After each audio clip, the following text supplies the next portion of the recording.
So the sewing is, I really like to sew. Sewing is awesome. It relaxes me. I can do it without thinking. I can just sew a bunch of products and stuff like that. I think I'm at more of a, getting closer to a balanced healing process, to where healing is part of my everyday life, and it's not so much I have to heal my unresolved traumas to move forward. It's more like it's a continual healing process. And I believe that the arts and crafts keep me on focus. Every person has a heartbeat and a soul. And if you have the respect for the human condition, it actually shouldn't even matter what the issue is. Everyone deserves the right to sleep with a roof over their head. Everyone deserves to have a place where they call home. Yeah, so I believe having the option of being able to close my door and do art or do sewing by myself is awesome. I didn't have that.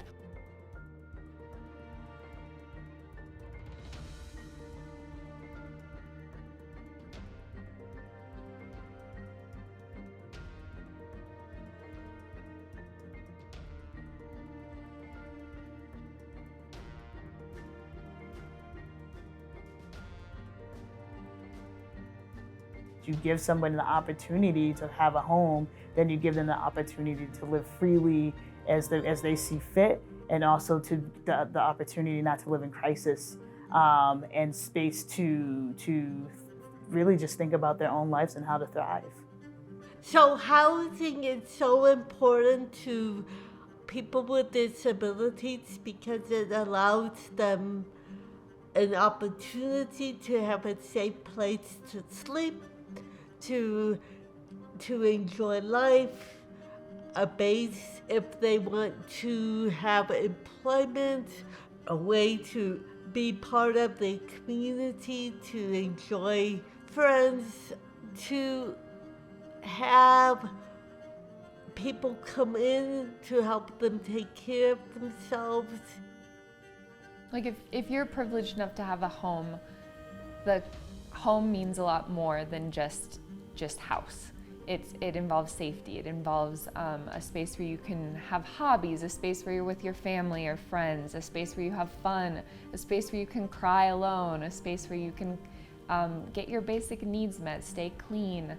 Bueno, en nuestra cultura, te voy a dar un ejemplo. En nuestra cultura, nuestros padres trabajan duro según para dejarle un hogar a nuestros hijos. Entonces yo fui criada, mis papás tienen su hogar, humilde hogar, y según se los van heredando a la familia. Pero es un techo donde se los dejamos a nuestros hijos.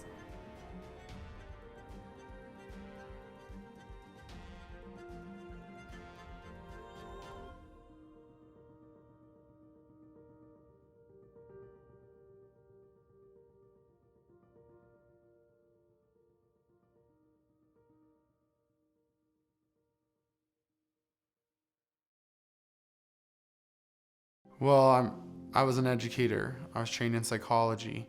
I understand that there is such a thing as self-actualization. Where does self-actualization come from? Having your needs met so that you can self-actualize to your own goals and to live your free will that human beings are born with. Tener un hogar es como es una necesidad que tú ocupas. Es parte de la vida tener un hogar, el brindarle el techo a los hijos, más que nada. So if you have housing, food, clean air, water, that stability allows you to grow and let your creativity grow. And honestly, isn't creativity the thing that makes life so amazing?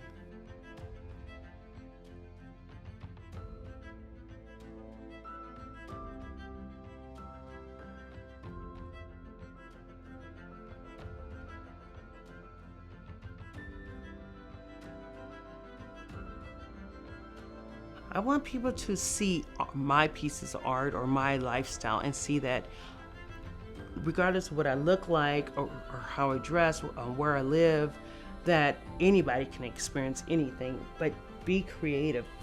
Find the stuff inside of you and put it out there so everyone else can experience it. Well, all across Colorado, there's a housing crisis. It's not just here in the metro area.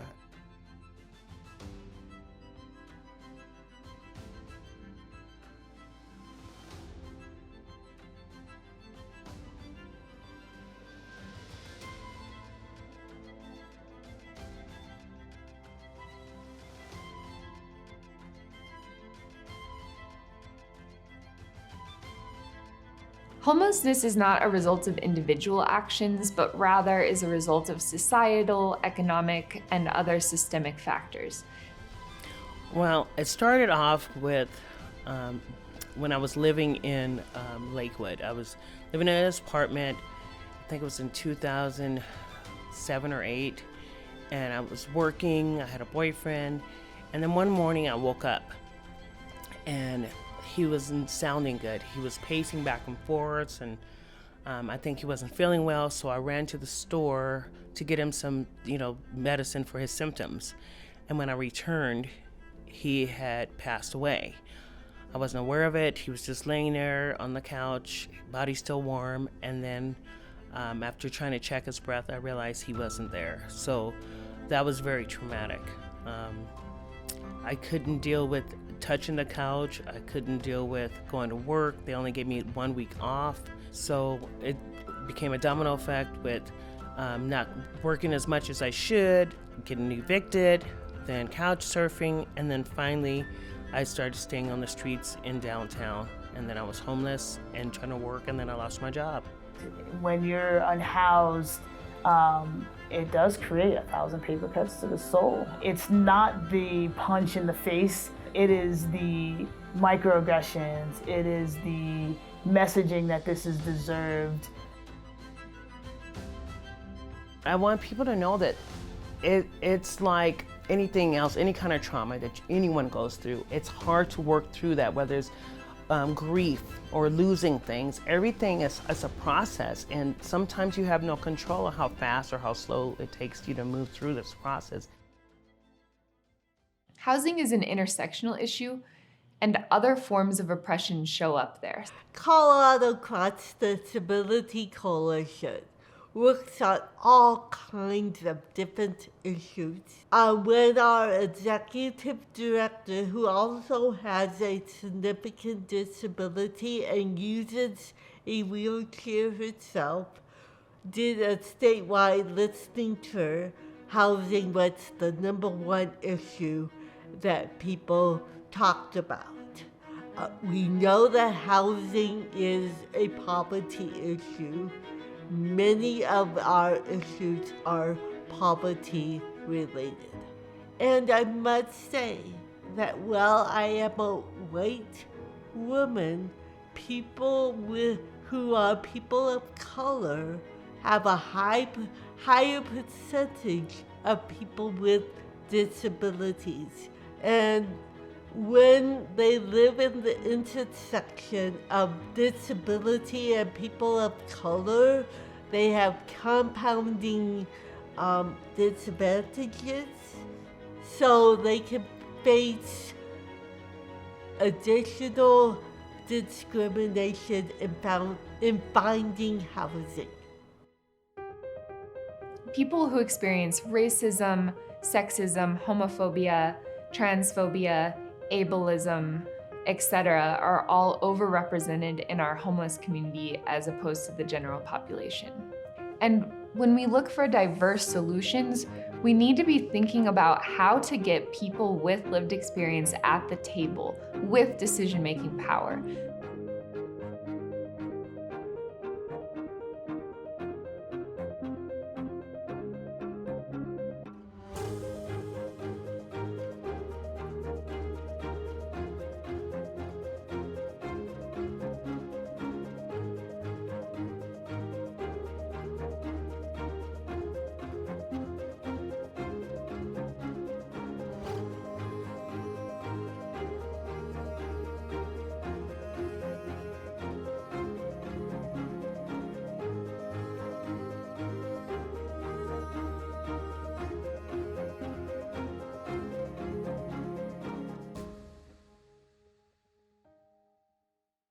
So there are a lot of compounding factors that have led us to where we are today. Some of those include just a basic lack of affordable housing, lack of stock, lack of units that people can access.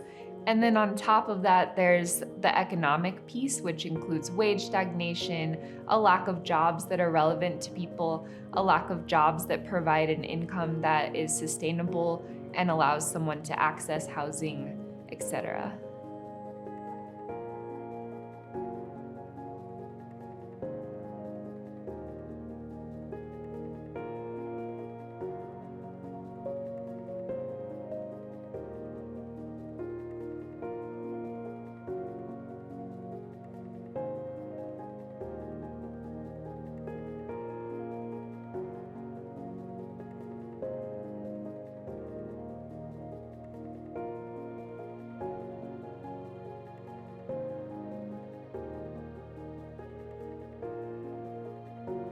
And really before the 1980s, homelessness was extremely rare.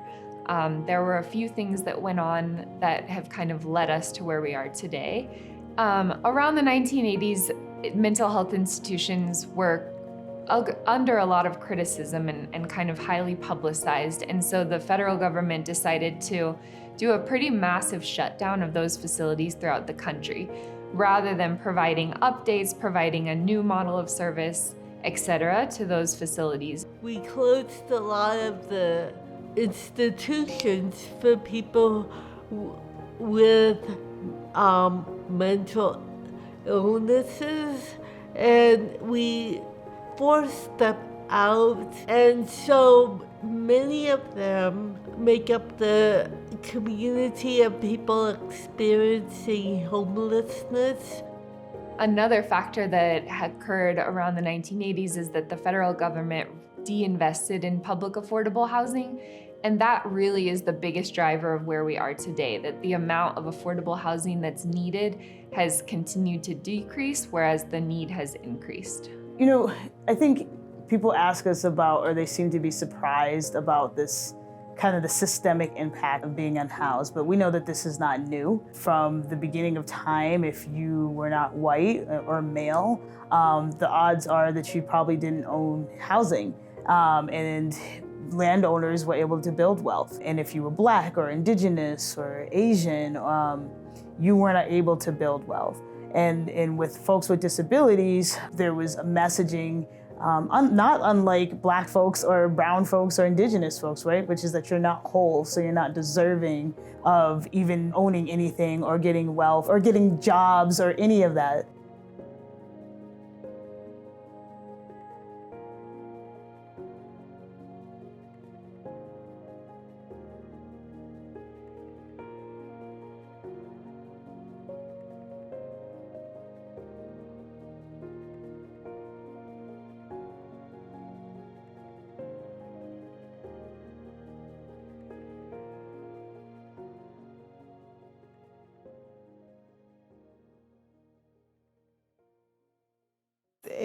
Vivir una vida decente es un poco costosa, porque como te digo, a veces ahorita pues sí, hay muchos trabajos que quieren pues que trabajes, pero no quieren aumentar el precio. Entonces, o ya tienes que agarrar 2 trabajos y trabajar como burro, como decimos, para poder sobrevivir. Pero las personas que tienen hijos pagan casi el 70% va para su renta. Ahorita yo estoy ganando 932, es lo que gano yo quincenal. Yo pago $465 de parqueadero, puro parqueadero. Tengo que pagar $180 de gas. Entonces yo, pues en tiempo de invierno lo tenía que usar todos los días. Y en menos de una semana ya se me había acabado el propane, o sea, bien rápido. Dije, Dios mío, digo, ¿dónde voy a sacar tanto dinero? Cada 2 semanas son casi $360, o sea, se me iba a ir todo mi dinero. In order to live in a mobile home, you need to work more than 40 hours a week. So when we speak about affordable, let's say no. It's the least expensive places in the area, but they are still not affordable. People pay like minimum $1,200 for a space, And then even when they are trying to own the space, is around that cost.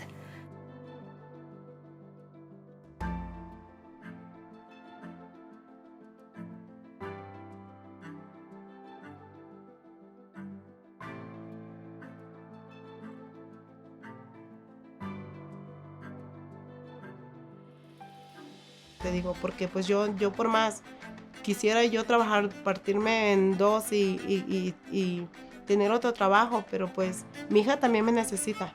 Yo sé que yo necesito trabajar, pero mientras tenga para mi renta y la comida, yo necesito estar con mi hija. Yo necesito que mi hija, pues ver crecer a mi hija, ¿sí me entiendes? Porque, perdón, mis padres antes trabajaban 2 trabajos. Yo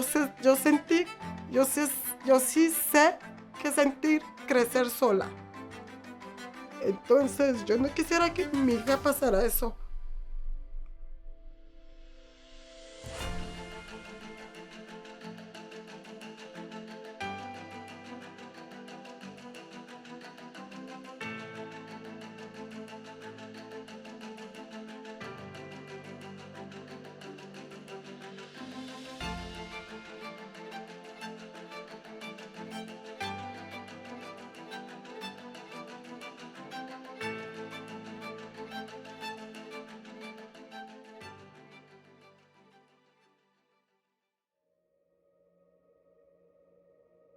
Approximately 80% of people with disabilities live on very low incomes.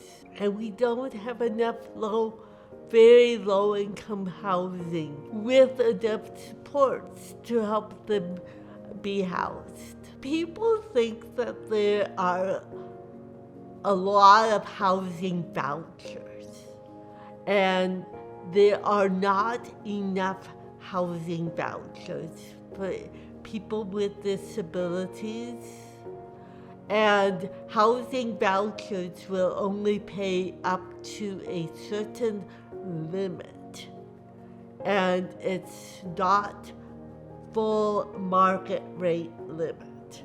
So even if someone with a disability is fortunate to have a housing voucher, there's no guarantee that they can find a unit that is affordable, clean, safe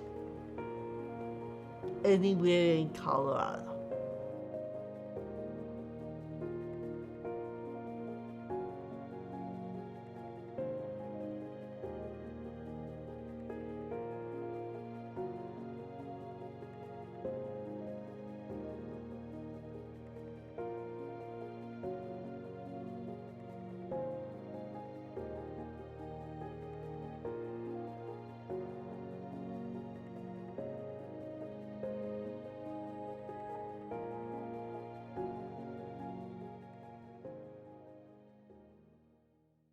El más problema que nosotros estamos lidiando es el agua, porque no es una agua, es una agua saludable. Hay viviendas hasta de $20,000. A esas viviendas se le liquea el agua, no sirve el calentón, no sirve el tanque de agua. O sea, tienen problemas. Hay mojo en las ventanas, están en malas condiciones y por el alto precio del dinero.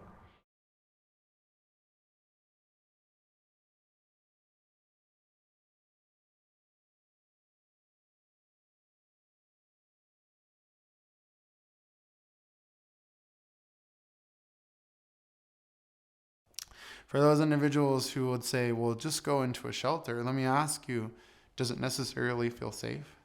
I met someone in the community that told me all the places to eat, told me about shelters for women, but at first I didn't feel comfortable in the shelter, so I didn't feel safe because they had a bed bug infestation. So I didn't want to stay there, and I needed to work, and so I got out of the shelter. Yeah, there are shelters. Those shelters can be exclusive. If you identify as a transgender woman, you may not be accepted into some women's shelters. I applaud anybody who's doing shelters, but also know that like that doesn't fit everyone. Again, we're generalizing.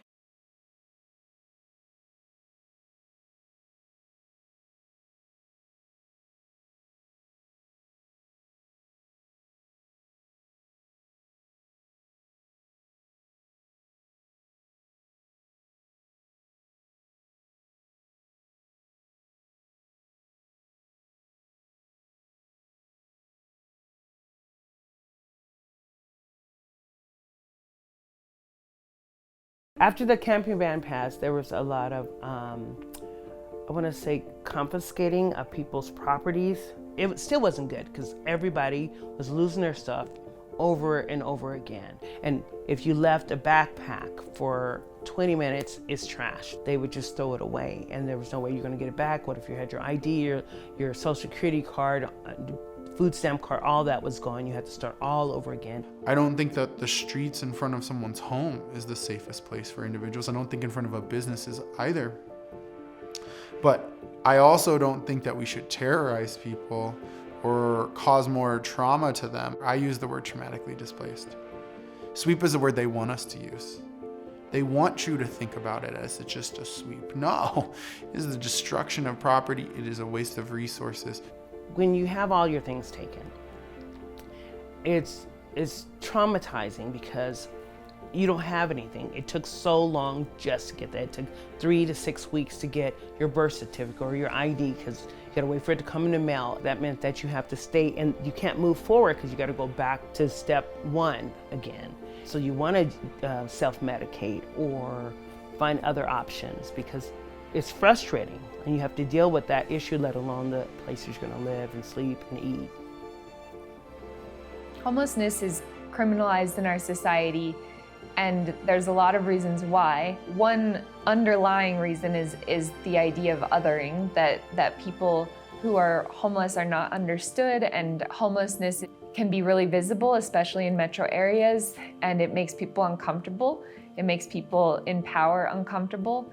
And so in order to kind of reduce the visibility of it, people are criminalized. And so that means people who are in encampments can be moved along. That means people who might be doing something in public that I can do in my home safely would be arrested and sent to jail for it. I think a lot of the process of losing your stuff after 4 or 5 times, a lot of people do give up on trying to progress and get out of the homeless community. All of these systems that individuals experiencing homelessness are required to navigate can be extremely disheartening, and it can lead to just continual cycles of poverty, continual cycles of homelessness. And there's so many hoops that you have to jump through. And when I think about it, I think how many times have these policies have been made without unhoused folks being at the table? Historically, these policies that have caused or perpetuated homelessness were created with no one experiencing homelessness in the room at the decision-making table. And so part of what the coalition's goal is to change that, to flip that on its head, to get people in the room to be a part of the decision-making bodies, to come with solutions and their creativity so that we can start moving in a new direction.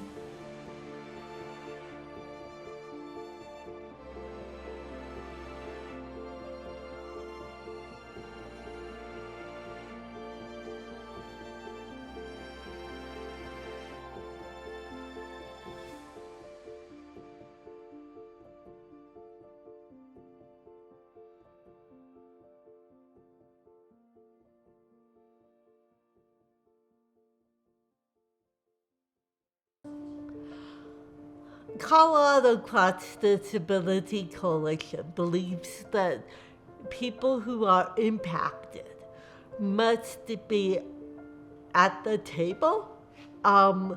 We say nothing about us without us ever. And that includes housing. So part of my job is to get people with disabilities to join me at the policy tables so that they can say, oh, this is what will help me as a wheelchair user or person with a mental illness or person with a disability experiencing homelessness. We don't have enough people with disabilities at the table yet. But the reality is that the historical trauma that has been caused, the systemic oppression that has been caused due to lack of strong socioeconomic status, lack of family support, those impacts happen whether you are Black or brown or indigenous or a person with a disability. And really what we need to start to do is to bring these folks together collectively, understand what the commonalities are and what's the nuance between each identity, not the generalizations of each identity, to really make impactful change and policies that are going to be sustainable.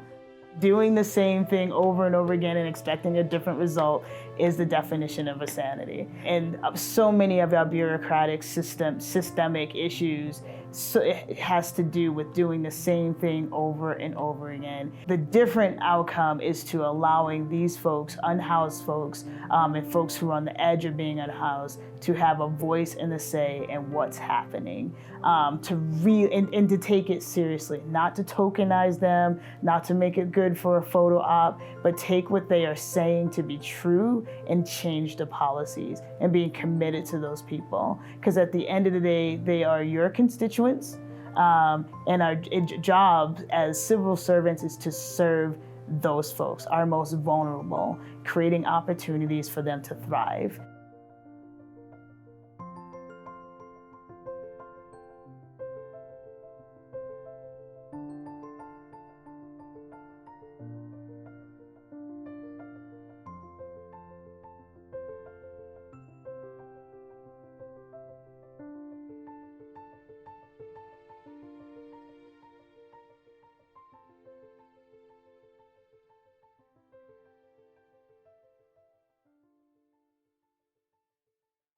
So people with disabilities need a wide range of housing.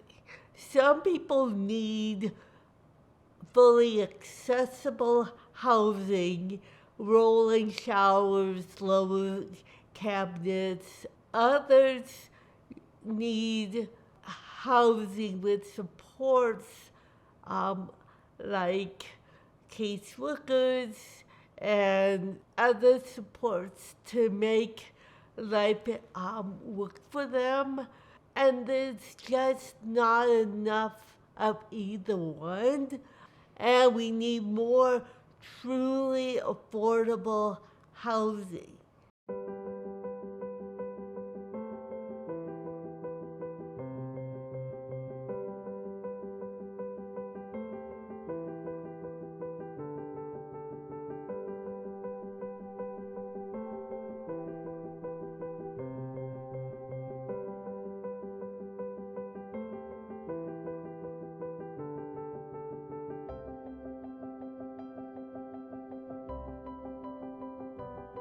Nuestro parqueadero Westside se puso de venta en diciembre 20. Entonces nosotros no le tomamos importancia primero, pero empezamos a recordar todos los maltratos que nos dio el manager, todo cómo nos tenía viviendo, o sea, es horrible. Entonces nosotros dijimos, suficiente es suficiente. Nos enteramos que teníamos la oportunidad los residentes de comprar el parqueadero. Tuvimos una reunión y dijimos, ¿sabes qué? Vamos a formar una cooperativa. Formamos una cooperativa, nos reunimos todos los residentes, dijimos, vecinos, si nosotros nos reunimos y nosotros como cooperativa compramos el parqueadero, vamos a tener un futuro mejor. Nosotros vamos a ser nuestros propios managers, nuestros propios dueños. Nosotros nos vamos a organizar, ya no va a haber maltratos, ya no va a haber cargos de más, ni nada o extorsión, ni nada por el estilo. Ahora los vecinos ya se sienten más seguros, dicen, Alejandra, ya duermo más seguro, ya me puedo concentrar en mi trabajo. Entonces el cambio ha sido muy sorprendente, ha sido muy bonito y cuando platico esto me da mucha ganas de llorar porque apenas pasó hace muy poco y Y ay, Dios mío, o sea, me da tanta, no lloro de tristeza, es de alegría, porque trabajamos tanto por esto y ver ahorita cómo las cosas salieron es brillante y es muy hermoso todo. La lucha, como dicen, la unión hace la fuerza. I think that the right to survive is an incredibly important thing, right? People do have the right to survive. People do have the right to sleep. You do already have the right to not have your property destroyed by the government. And we can no longer blame the inadequacies of a human being for the inadequacies of a system. It's not the human being's issue, it's the system's issue. It's very important for people to know that people who are in this situation are really like the main source of many economies. They are hardworking people. Durango, Colorado are people who, let's say, who are living in that situation, are the people who cook, who serve at the hotels, who work in the construction, who work at this season of winter, like cleaning your roofs or cleaning the roofs or cleaning the streets, and during the summer overworking for the like tourists. It is important for people to understand that people with disabilities have the same desires and wishes that all of us have. People with disabilities may need people to dress them, shower them, but they may also be, the same individual may be an attorney or an IT manager. They do not want to be limited to living in a nursing home to get the care that they need. One aspect of our community that people often overlook is that we are a resilient community. Many of us have wonderful problem-solving skills because we want to live an impactful life. We have abilities. We do not just take. We want to offer. The sadness and hopelessness that one can experience on the streets without the safety of a home is solvable, and it's with a home and it's with some support, and what happens after can be really beautiful.